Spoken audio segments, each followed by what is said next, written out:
क्या सोचे हो, आवाज़ नहीं आ रही है? आवाज़ तो आपको आ रही है लेकिन मैं कुछ बोल नहीं रहा था।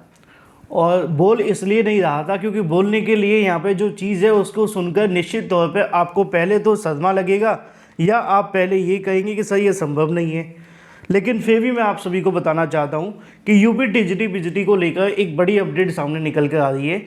और ये अपडेट है यूपी टीजीटी पीजीटी भर्ती को लेकर डाटा बेच दिया है। जी हाँ दोस्तों, टीजीटी पीजीटी भर्ती को लेकर जो डाटा है वो यहाँ से बेच दिया गया है।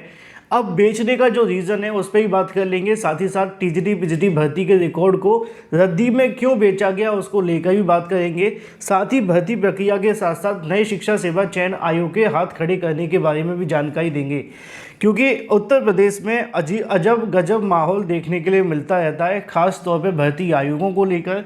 यहाँ की जो भर्तियाँ हैं वो निश्चित तौर पे बहुत ज़्यादा ड्रामेटिक देखने के लिए मिलती हैं। 69,000, 68,000, इसके अलावा यूपी की कोई भी ऐसी भर्ती उठा करके देखो जिसमें आप सभी को सस्पेंस थ्रिलर या किसी एक अच्छी वेब सीरीज़ के अंदर जो चीज़ें आपको मिलनी चाहिए वो सब कुछ आपको यूपी की हर भर्ती में मिल जाता है। अब मैं ये तो नहीं कहूँगा कि यूपी की भर्ती एक वेब सीरीज़, लेकिन ये कह सकते हैं कि वेब सीरीज़ की तरह यूपी की भर्ती होती है। यहाँ पे कब क्या हो जाए किसी को कुछ नहीं पता।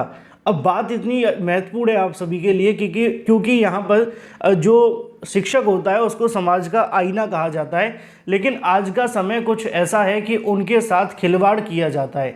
उसकी सबसे बड़ी वजह है कि भर्ती को लेकर विज्ञापन जब निकाले जाते हैं तो समय से कहीं ना कहीं विज्ञापन नहीं निकाले जाते। अब विज्ञापन आ भी जाए तो उनकी परीक्षा नहीं हो पाती, परीक्षा अगर हो भी जाए तो फिर मामला कोर्ट में चला जाता है, फिर रिजल्ट नहीं आ पाता, रिजल्ट अगर आ भी जाए तो नियुक्ति नहीं मिल पाती।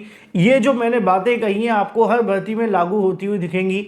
उत्तर प्रदेश में एक भर्ती निकाली गई थी 2021 में एडेड जूनियर की, आज तक उसको नौकरी नहीं मिली है। अभ्यर्थियों ने पहले रिजल्ट के लिए धरना दिया, रिजल्ट आ गया लेकिन नियुक्ति नहीं मिल पा रही है। फिर उसके अंदर आप जानते हैं अभी भी कट ऑफ को लेकर विवाद है, आरक्षण को लेकर विवाद है।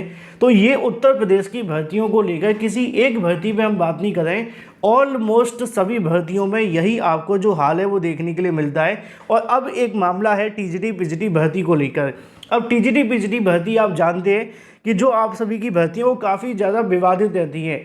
इससे पहले जब पुराने आयोग के माध्यम से जब ये भर्ती होती थी तो टीजीटी पीजीटी भर्ती का नाम बदल करके आमतौर पे जो प्रतियोगी छात्र पुराने हैं या परीक्षाओं की तैयारी करते होंगे उनको पता होना चाहिए कि इन भर्तियों को टीजीटी पीजीटी भर्ती नहीं कहा जाता था, इसको कहा जाता था पंचवर्षीय योजना।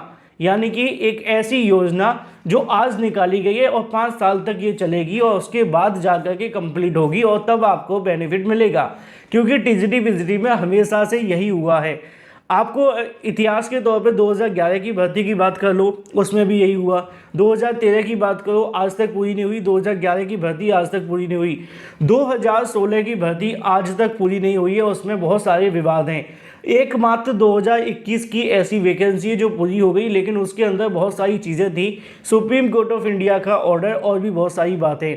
2022 में फिर टीजीटी पीजीटी भर्ती तो आई, लेकिन वो भी आज तक पूरी नहीं हुई है। कब तक पूरी होगी किसी को नहीं पता है। ऑलमोस्ट ये भर्ती भी फिर से पंचवर्षीय योजना बनने की कगार पर है। अब एक मामला आप सभी के सामने एक और है जो कि संबंधित है टीजीटी पीजीटी भर्ती के डाटा को लेकर। अब टीजीटी पीजीटी भर्ती में जब आवेदन करने वाले अभ्यर्थियों का डाटा जो भेजा जाता है वो काफ़ी महत्वपूर्ण होता है, उसी के आधार पर तो आपका चयन किया जाएगा। अब मान लो कि सारा का सारा डाटा आप सभी का ले लिया जाए, लेकिन बाद में आपके डाटा को कहीं ना कहीं बेच दिया जाए या उनके पास वो डाटा ही अवेलेबल ना हो, तो किस आधार पर आपको नौकरी देंगे? क्योंकि ना तो आपके उनके पास नंबर हैं आपके, ना ही आपका पूरा का पूरा डाटा है। तो जब सारी चीज़ें हट जाएंगी तो फिर नौकरी देने के लिए बचेगा क्या? एक ऐसा ही मामला देखने के लिए मिला है टीजीटी पीजीटी भर्ती के संबंध में, और इसकी जानकारी दी है नए शिक्षा सेवा चयन आयोग के माध्यम से। और इसमें जो सबसे बड़ा योगदान है वो निश्चित तौर पर माध्यमिक शिक्षा सेवा चयन बोर्ड का है, जहाँ पर पुराना आयोग हुआ करता था, अब नया आयोग बन गया है। और ये किसी एक भर्ती के लिए नहीं है, आने वाली भर्तियों के लिए भी बहुत बड़ी बीमारी है। ध्यान से सुनिएगा, यहाँ पे लिखा हुआ है कि रद्दी में बिक गए टीजीटी बायो 2011 भर्ती के रिकॉर्ड। सहायता प्राप्त माध्यमिक विद्यालयों में प्रशिक्षित स्नातक टीजीटी जीव विज्ञान 2011 भर्ती का रिकॉर्ड रद्दी में भेज दिए गए हैं। हाई कोर्ट के आदेश पर नवगठित उत्तर प्रदेश शिक्षा सेवा चयन आयोग ने इंटरव्यू कराने के लिए रिकॉर्ड खंगालने शुरू किए तो इसकी जानकारी मिली और इसके बाद अफसरों के जो कान है वो खड़े हो गए। आनन फानन में उस कंप्यूटर एजेंसी से संपर्क करने के लिए कर्मचारियों ने अपनी जो टीम है वो भेज दी, जिसके माध्यम से इसका जो रिजल्ट है वो तैयार किया गया था। सूत्रों के अनुसार रिकॉर्ड जो कंप्यूटर एजेंसी थी उसके पास मिल भी गई, क्योंकि उसका तकरीबन 1.5 करोड़ रुपया बकाया था। और ये 1.5 करोड़ रुपया अगर उनका बकाया नहीं होता तो कंप्यूटर एजेंसी के पास भी ये रिकॉर्ड अवेलेबल नहीं रहते। आगे लिखा हुआ है कि अपनी फर्म के सारे रिकॉर्ड स्कैन करके उन्होंने सुरक्षित रखे हुए थे। उत्तर प्रदेश माध्यमिक शिक्षा सेवा चयन बोर्ड ने टीजीटी के लिए बायोलॉजी की बात की जा रही है, तकरीबन 83 पदों के लिए 18 नवंबर 2011 में विज्ञापन जारी किया था। हालांकि यूपी बोर्ड वर्ष 2000 से पहले हाई स्कूल स्तर पर जीव विज्ञान की पढ़ाई बंद हो गई थी। इसे लेकर कानूनी विवाद अभी भी है, लेकिन बाद में अभ्यर्थियों ने हाईकोर्ट में याचिका दाखिल कर और आखिरकार चयन बोर्ड के विज्ञान के 5 साल के बाद में 17 जुलाई 2016 को लिखित परीक्षा करानी पड़ गई।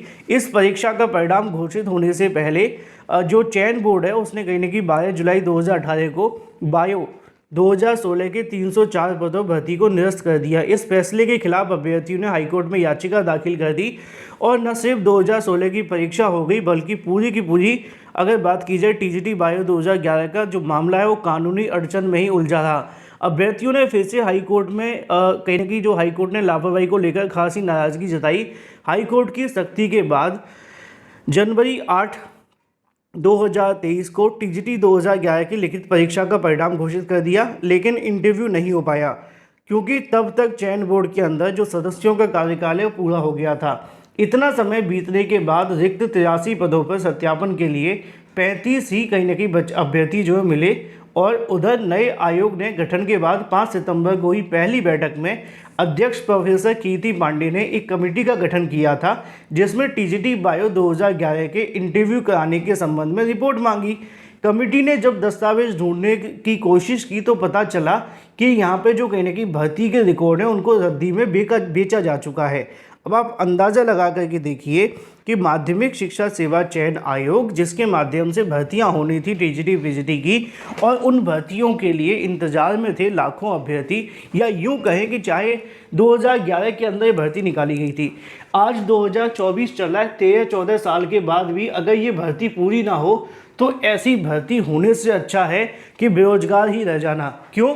क्योंकि ज़्यादातर वो अभ्यर्थी किसी न किसी भर्ती के अंदर लग गए होंगे और अगर किसी को नौकरी मिलने वाली भी होगी तो उनके पास में वो चीज़ें आज भी अवेलेबल नहीं होंगी। तो उनके साथ ये बड़ा खिलवाड़ है कि इस तरीके से वैकेंसी निकाली तो जाती है लेकिन पूरी नहीं की जाती हैं। अगर समय से पहले नौकरी मिल गई होती, चलो मान लो 11 में वैकेंसी आई थी, 15 में भी नौकरी मिल जाती, 5 साल के बाद भी नौकरी मिल जाती, तो कम से कम किसी बेरोजगार अभ्यर्थी के घर में खुशी आ जाती। लेकिन हमारे सिस्टम और सरकार के कहीं ना कहीं नियमों की वजह से भर्तियां समय समय पर लटकी रहती हैं और कभी भी भर्ती पूरी न होने से ये मामला और फंस जाता है। आज टीजीटी पीजीटी के किसी भर्ती को लेकर इतिहास उठा करके देखा जाए, कोई भर्ती कंप्लीट नहीं है। उत्तर प्रदेश की ऑलमोस्ट हर भर्ती में विवाद है। 68,500 हो या 69,000 या एडेड जूनियर या हो और भी बहुत सारी भर्ती, सभी किसी न किसी मामले की वजह से लटकी हैं और इसमें पिस रहा है बेरोजगार। आपकी क्या राय है वो महत्वपूर्ण है, कमेंट करके बताएं। Thank you for watching this video.